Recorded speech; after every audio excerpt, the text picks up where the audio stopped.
शुरुआत फैजान भाई आपके साथ कर लेते हैं जी। क्योंकि 5 सीट आपके खाते में है और जो करहल, कटेहरी और कुंदरकी को मैं 3 के पर क्या बीजेपी पार पाएगी, क्योंकि उन लोगों ने आज बैठक की है और फिर से सारी नट बोल्ट जिसको कहें कस दिए हैं और मंत्रियों की ड्यूटी लगा दी गई है। आप ये तो दावा, पार्टी प्रवक्ता हैं, आप 10 सीटों पर दावा करेंगे कि हम पीडीए जीत रहे हैं, पीडीए की नीति पे जीते हैं, और आपको विधानसभा की इन उपचुनाव से पहले लोकसभा में सबसे बड़ा इंडिया गठबंधन यूपी में 80 में से 43 सीट जीत के आया। तो आप इस पर क्या देखते हैं? बीजेपी की जो तैयारी है वो क्या है और कैसे है? इससे आप कैसे फाइट करेंगे? क्योंकि लोकसभा का गणित कुछ और था, विधानसभा का गणित कुछ और है।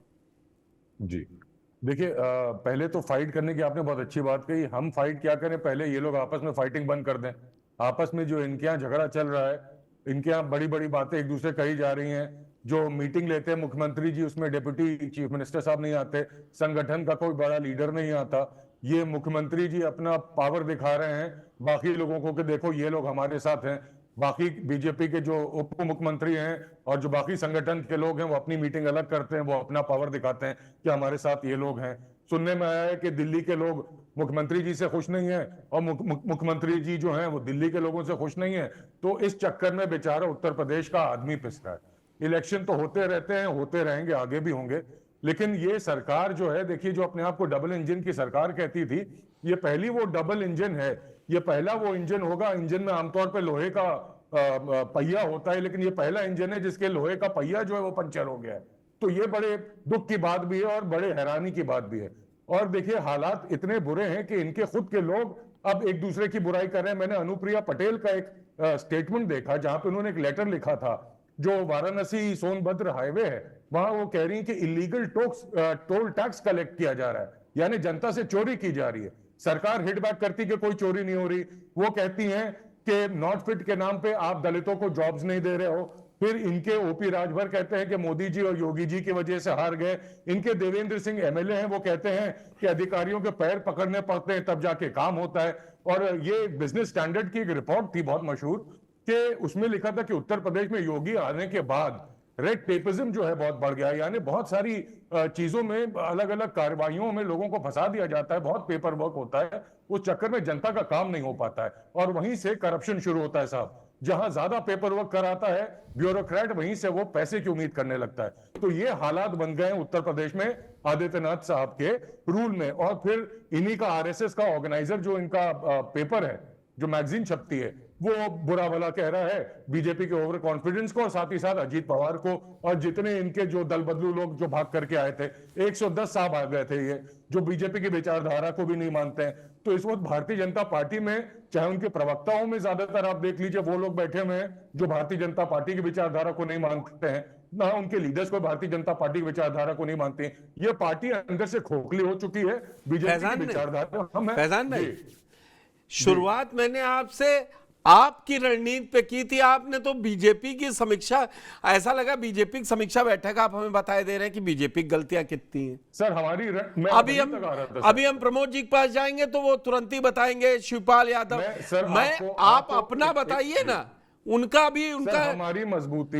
हमारी मजबूती जैसे आप अगर लोकसभा इलेक्शन को भी देख लें, बिल्कुल, हमने जो बढ़त हासिल करी है वो जनता के आशीर्वाद से हासिल करी है, पीडीए के नाम पे हासिल करी है।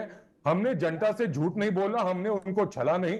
अखिलेश जी ने मुस्कुराते हुए चेहरे के साथ ईमानदारी से जनता को बताया कि हम तुम्हारे लिए काम करना चाहते हैं। हमारे यहाँ ये एरोगेंस नहीं होती। हमारे लीडर का आप चेहरे पे देखिए, उनकी वाणी में देखिए, एक विनम्रता है, बात करने का सलीका है, तमीज है। योगी जी अपने बराबर के लोगों से तमीज से बात नहीं करते हैं, जनता से क्या तमीज से बात करते हैं। तो इसका भी एक बहुत अच्छा मैसेज जाता है। और जहां तक बात है, अभी देखिए, मैं जो सीटें बीजेपी के पास है, मैं सिर्फ अगर उसके बारे में बात कर लूं, फूलपुर बहुत कम मार्जिन से बीजेपी जीत कर गई, 4,500, और वहां पीछे भी रही। जी वहां पीछे भी रही। और उस वक्त ये तब जीती थी जब हमारा इंडिया गठबंधन नहीं था, बीएसपी तब मजबूत हुआ करती थी। और अभी जब बीएसपी का वोट हमारी तरफ पूरी तरह से शिफ्ट हो चुका है, और भारतीय जनता पार्टी का वोट बहुत सारा कट चुका है, अब इंडिया गठबंधन बन चुका है, तो फूलपुर हो जाए। और ये मीरापुर जो है वो आरएलडी ने, जहां तक मुझे याद है आरएलडी ने जीता था वो सीट। जी तो जी, आरएलडी उस वक्त मीरापुर जीती थी मीरापुर क्योंकि जी, मीरापुर सीट चंदन चौहान ने। जी आरएलडी जीती थी क्योंकि आरएलडी उस वक्त हमारे सपोर्ट की वजह से जीती थी।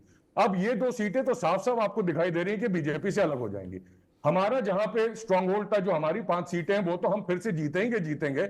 इसके अलावा भारतीय जनता पार्टी के पास जो 5 सीटें हैं, उनमें से 2 तो मैंने बता दी कि वो तो हमारे खाते में आराम से आ रही हैं। बची 3, उसमें भी भारतीय जनता पार्टी को बहुत मुश्किल होने वाली है।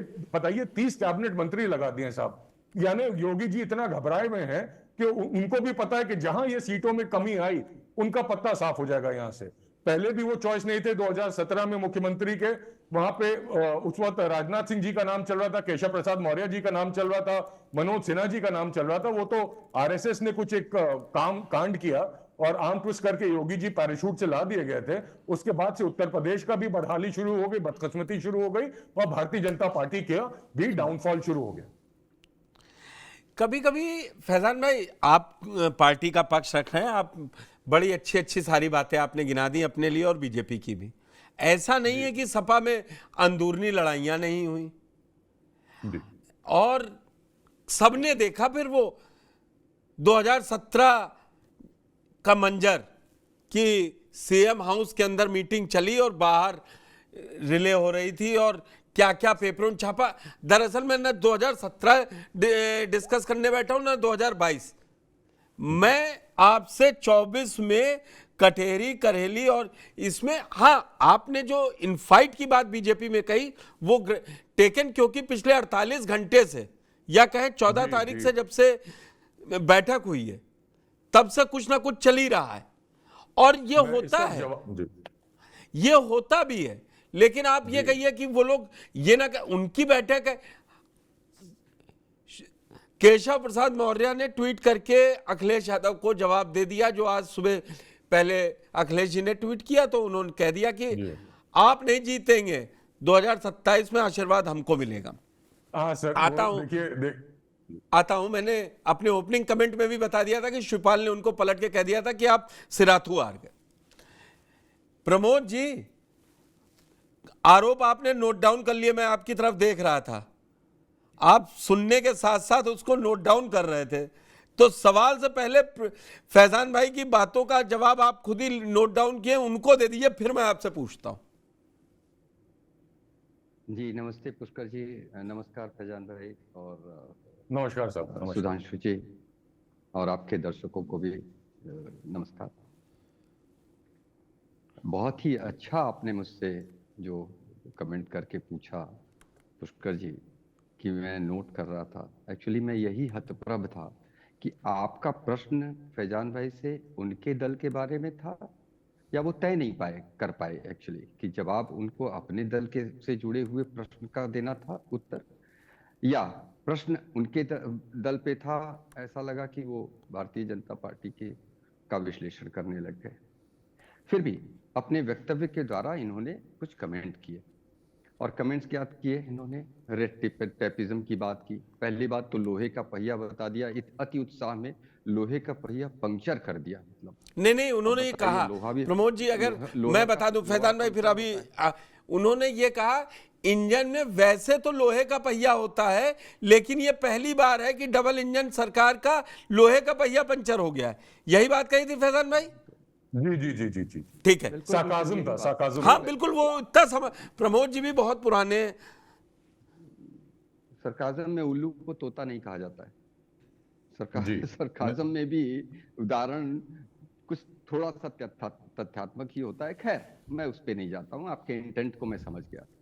जहां तक बात है रेड टेपिज्म बढ़ गया, तो ये सारी दुनिया जानती है कि वो जो आपके 5 वर्षों का स्वर्ण काल था, हालांकि पानी बहुत बह गया गोमती में, तब से 10 वर्ष हो जाएंगे 2027 में। फिर भी आपको याद दिला दूं, सचिवालय आराम गाह बना रहता था उस 5 वर्षों के स्वर्ण काल में। माफियाओं और आतंकियों को पुलिस बाहर खोज रही होती थी, और वो अपने आपके आरामगाह में बैठे होते थे। पुलिस क्या करती थी? भैंस को खोजने में लगी रहती थी और माफिया खुले आम सरे आम अपने कुकृत्यों को अंजाम दे रहे होते थे। और यही कारण है कि बुलडोजर चला, और बुलडोजर चला ही नहीं, बुलडोजर की बृहत्तर स्वीकार्यता बनी, जिसकी परिणति 2022 के चुनाव में फिर से हुई। देख लेंगे और परेशान मत होइए, बीच में हम भी फोटो निकाल सकते हैं भैंस वाली, लेकिन वो रहने दीजिए। तो आपको तो जाना जाता है वो सरकार जो थी। जहां तक बात है, आपने कहा कि आपके यहाँ तो बड़ी विनम्रता से बातें की जाती हैं। हल्का सा हिंट तो दे ही दिया पुष्कर जी ने कि वो कैसे राष्ट्रीय स्तर के और आपके दल के प्रणेता स्थापक आदरणीय मुलायम जी के सामने से माइक छीन ली गई थी, माइक छीन लिया गया था। अगर ये विनम्रता की परिभाषा है तो विनम्रता क्या होती है, इस पे पुनः आपको चिंतन करना चाहिए, सोचना चाहिए, विचार करना चाहिए। वक्तव्य वही दें जो तथ्यों के आधार पर हो। आप कह रहे हैं कैबिनेट मिनिस्टर लगा दिए, तो क्या आप कह रहे हैं कि आने वाले उपचुनाव में आप अपने शीर्ष नेता को नहीं उतारेंगे मैदान में? वो प्रचार पे नहीं निकलेंगे? हमारे वरिष्ठ नेता अगर मैदान में नहीं उतरेंगे तो और कौन उतरेगा? जनादेश लेने के लिए वो सभी लोग जाएंगे जिनका जनाधार है या जो महत्वपूर्ण नेतृत्व में उनकी क्षमता है, जनता पे पकड़ है। आपके यहां से भी, आपके दल के भी प्रमुख नेता, वो चाहे चुनाव लड़े चाहे न लड़े, ये चुनावी प्रक्रिया है फैजान भाई। प्रमोद जी, भी जाएंगे। प्रमोद जी, सवाल लेते जाइए, नहीं तो फिर मोनोलॉग टाइप का हो जा रहा है। जी जी जी, मैं ये जवाब दे दूं सर? आपने कहा कि जो प्रभावशाली है, जनाधार वाले नेता हैं, दोनों डिप्टी सीएम गायब हैं? नहीं, हाँ, ये बड़ा अच्छा प्रश्न आपने पूछा। नहीं, छोटा सवाल है, आप दे देंगे, दर्शकों को क्लैरिटी आ जाए, क्योंकि फैजान जी ने उस पर सवाल भी कहे थे। अब उत्तर देने से पहले अगर मैं कह दूं कि अच्छा सवाल है, तो ये तो जवाब का ही अंग माना जाना चाहिए। तो धन्यवाद अच्छा प्रश्न पूछने के लिए। बैठक किसकी थी? उन प्रभारी मंत्रियों की थी। दूसरी बात, यदि दूसरे मंत्री या वरिष्ठ नेता किसी अपने कार्य में व्यस्त हैं, तो उसको इस तरह से उसका विश्लेषण करना कि वो वहां नहीं थे, वो अनुपस्थित थे, और इसका अंदाजा लगाना, कयास लगाना, मुझे लगता है इससे ये उचित तर्क नहीं होगा। और इस तर्क का मैं क्या जवाब दूं? नहीं, तो 10 सीटों पे और भी जगह पीडीए है, और भी महत्वपूर्ण काम बोल है, रहे हैं वो। सरकार में हैं हम, सरकारी तंत्र को चलाना है, और भी लोग अपने अपने महत्वपूर्ण कार्य कर रहे हैं, अपने अपने क्षेत्र में एक्टिव हैं। उन लोगों को, वो महत्वपूर्ण लोग जिनको प्रभारी बनाया गया है, उन लोगों को बैठक में शामिल किया, समीक्षा की जा रही है, नीतियां निर्धारित की जा रही हैं कि आप अपने क्षेत्रों में जाएंगे, आप क्या करेंगे, कैसे करेंगे, किस तरह से उसको ये सुनिश्चित करेंगे कि हम 10 में से 10 की सीट 10 की 10 लेकर के आए, और कम से कम 8 तो लेकर के ही आए।